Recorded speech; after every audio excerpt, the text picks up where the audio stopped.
Nous commençons aujourd'hui l'évangile selon saint Marc. Saint Marc, lorsque Jésus est mort sur la croix, saint Marc était très jeune et il semble qu'il habitait à Jérusalem. Ensuite, saint Marc est devenu un disciple de saint Paul et il a suivi saint Paul durant quelques-uns de ses voyages d'évangélisation. Dans les Actes des Apôtres, il est appelé on l'appelle Jean-Marc. Et ensuite, Marc est devenu disciple de Pierre et il a accompagné Pierre à Rome, où il a été probablement aussi témoin de la mort de Pierre comme martyr.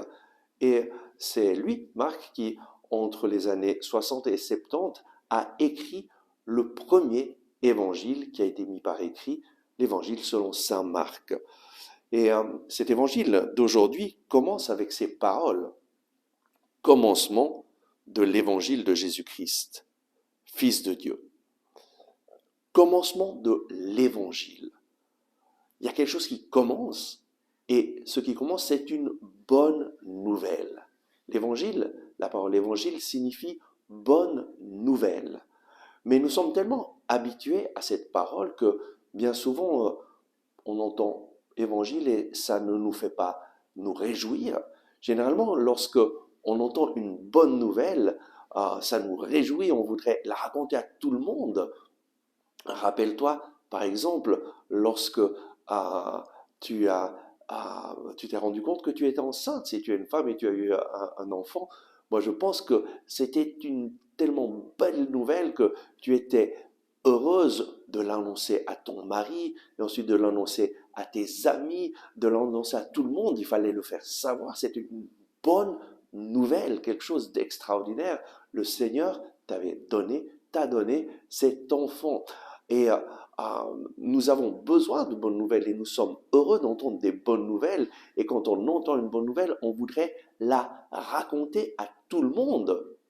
Pourquoi? Afin que tout le monde puisse se réjouir. Mais malheureusement, bien souvent, dans nos églises, la bonne nouvelle de Jésus-Christ ne fait réjouir personne. Pourquoi? Parce que peut-être qu'on ne sait pas la présenter comme une bonne nouvelle. Et donc, quelle est cette bonne nouvelle? C'est la bonne nouvelle de Jésus-Christ. Jésus-Christ, il semble que c'est un nom comme les autres, un nom avec nom de famille, comme Jean Ray ou Olivier Bagnou ou Victor Hugo. Mais en fait, ce n'est pas du tout cela. Le Christ, c'est un titre messianique.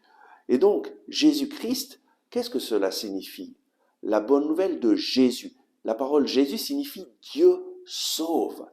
Et la bonne nouvelle, c'est que Dieu t'aime tellement qu'il a décidé de ne pas te laisser séparer de lui, mais d'envoyer son Fils Jésus.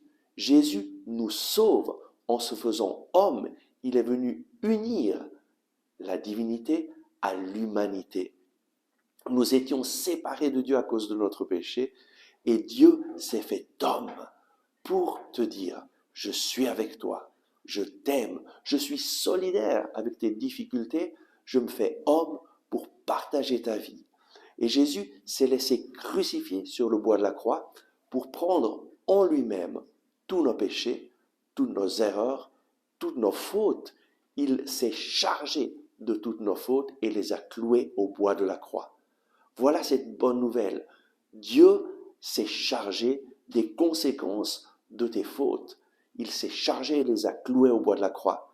Et lorsque tu mets ta confiance en Jésus pour être sauvé, lorsque tu crois que Jésus est mort sur la croix pour toi, lorsque tu crois que ces paroles de Jésus sur la croix, Père, pardonne-leur, ils ne savent pas ce qu'ils font, lorsque tu crois que ces paroles sont pour toi et que tu accueilles Jésus dans ta vie, alors Dieu, qui est fidèle et juste, vient te donner une vie nouvelle. Lorsque nous confessons nos péchés, lui qui est fidèle et juste nous pardonne tous nos péchés. Voilà cette bonne nouvelle, une nouvelle qui change notre vie, faire l'expérience d'être libéré du poids de nos fautes, c'est quelque chose qui libère complètement. Je me rappelle cette femme qui un jour me dit, moi je crois que je vais aller en enfer. Et je lui demande, mais pourquoi? Et elle me raconte comment, à l'âge de 18 ans, elle est tombée enceinte et l'homme ne voulait pas de cet enfant. Et donc, elle s'est trouvée seule et elle a décidé d'avorter. Mais après avoir avorté, la mort est entrée dans son cœur et elle se sentait désespérée, coupable. Et pendant des années, elle a vécu avec ce poids, même si elle allait à l'église, même si elle se confessait, elle avait confessé plein de fois ce péché. Et là, moi, je lui ai présenté Jésus et je lui ai dit, mais tu crois que Jésus est mort pour des petits péchés parce que tu ne vas pas à l'église un dimanche, ou bien est-ce qu'il est mort pour ce péché que tu as fait? Parce que tu as avorté ton enfant, tu as enlevé la vie à ton enfant. Jésus est mort pour ça. Et sur la croix, il a prié pour toi. Père, pardonne-leur. Ils ne savent pas ce qu'ils font. Et aujourd'hui, toi qui te repens de ce péché, il vient pour te pardonner. Et je me rappelle cette femme qui pleurait, pleurait, euh, parce que ça a été une révélation à ce moment-là, que ce que Jésus a fait au moment sur la croix, c'est pour elle. Voilà la bonne nouvelle de Jésus-Christ. Le Christ, c'est loin de Dieu. Le Christ, c'est un titre messianique, un titre qui signifie que Jésus est le Sauveur, l'envoyé de Dieu pour sauver le peuple d'Israël, mais pas seulement le peuple d'Israël, mais tous les peuples, tous les hommes de tous les temps. Et donc, voici ce commencement de l'évangile de Jésus-Christ. Saint Marc commence avec ces paroles vraiment puissantes qui nous font entrer dans le cœur de la bonne nouvelle. Et ce Jésus-Christ est Fils de Dieu. Jésus est le Fils de Dieu, il est Dieu, et c'est parce qu'il est Dieu qu'en mourant sur la croix, il a pu nous pardonner tous nos péchés. Jésus, Dieu fait homme, s'est livré en sacrifice d'expiation pour nos péchés, pour te donner une vie nouvelle. Et donc, la bonne nouvelle, c'est que Dieu t'aime, il t'aime tellement qu'il a décidé de ne pas te traiter selon tes péchés, selon tes offenses, mais il a envoyé son Fils unique, Jésus-Christ, qui s'est fait homme, qui s'est fait solidaire avec chacun d'entre nous et qui s'est laissé clouer sur le bois de la croix pour nos péchés et qui nous a pardonné nos péchés. En mourant sur la croix, il a prié pour toi et moi. Père, pardonne-leur, ils ne savent pas ce qu'ils font. Cette bonne nouvelle nous dit que lorsque nous croyons en Jésus-Christ et nous l'accueillons dans notre vie, il nous fait passer de la mort à la vie et la vie divine vient en nous. Ceux qui accueillent Jésus, Dieu les fait passer de la mort à la vie. Il te donne une vie nouvelle, la vie même de Jésus, qui vient faire sa demeure en toi. Et alors, Jésus vient en toi pour te remplir de la présence de Dieu, pour te remplir du Saint-Esprit, comme le dit Saint Jean-Baptiste dans l'évangile d'aujourd'hui. Lui vous baptisera dans le Saint-Esprit et il nous remplit du Saint-Esprit pour nous rendre capables de vivre l'amour fraternel et de le vivre ensemble avec d'autres personnes, comme Jésus a uni une communauté de disciples pour vivre l'Évangile. Quel est le but de l'Évangile? Le but, c'est d'aider les personnes à rencontrer Jésus. Nous voyons au verset 3, « Préparez le chemin du Seigneur, rendez droit ses sentiers. » Marc écrit son évangile pour aider les personnes à se rendre compte que Jésus est le Sauveur. Il commence l'évangile avec ces paroles que nous avons lues et il termine son évangile, Marc chapitre 16, verset 15, en disant à ses disciples, allez dans le monde entier, proclamez cette bonne nouvelle à toute la création. Celui qui croira et se fera baptiser sera sauvé.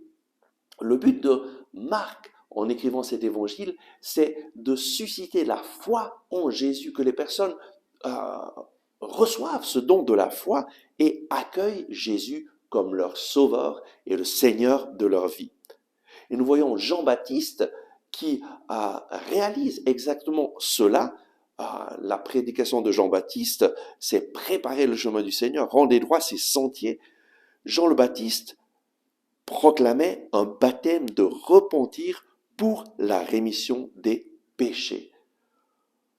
Nous sommes pardonnés lorsque nous nous repentons de nos péchés et nous reconnaissons nos péchés. Et nous demandons à Dieu de nous pardonner. Et Dieu, en Jésus-Christ, nous a pardonné toutes nos fautes. Jean-Baptiste prépare le chemin du Seigneur, prépare le peuple d'Israël à reconnaître en Jésus l'agneau de Dieu qui enlève le péché du monde. Il prépare le peuple d'Israël pour qu'ils mettent leur foi, leur confiance en Jésus-Christ. Ça a été la mission de Jean-Baptiste et il le dit au verset 7 et 8.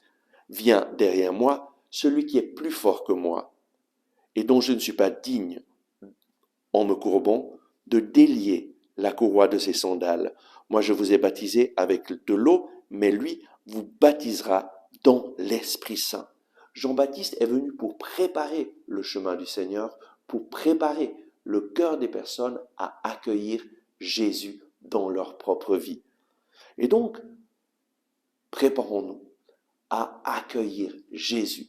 Nous sommes dans le temps de l'Avent, le temps où nous nous préparons à la venue de Jésus le Sauveur. Préparons-nous en écoutant la parole de Dieu chaque jour. Préparons-nous en adressant notre louange au Seigneur, en le remerciant pour tous ses bienfaits. Et préparons-nous à accueillir Jésus comme notre Sauveur et notre Seigneur. Et suivons aussi l'exemple de Jean-Baptiste qui aidait les personnes à reconnaître Jésus, à mettre leur confiance en Jésus. À travers Radio Maria, nous pouvons aussi aider d'autres personnes à entendre la bonne nouvelle. Et donc toi qui m'écoutes, tu peux utiliser tes dons pour aider des personnes que tu connais à rencontrer Jésus.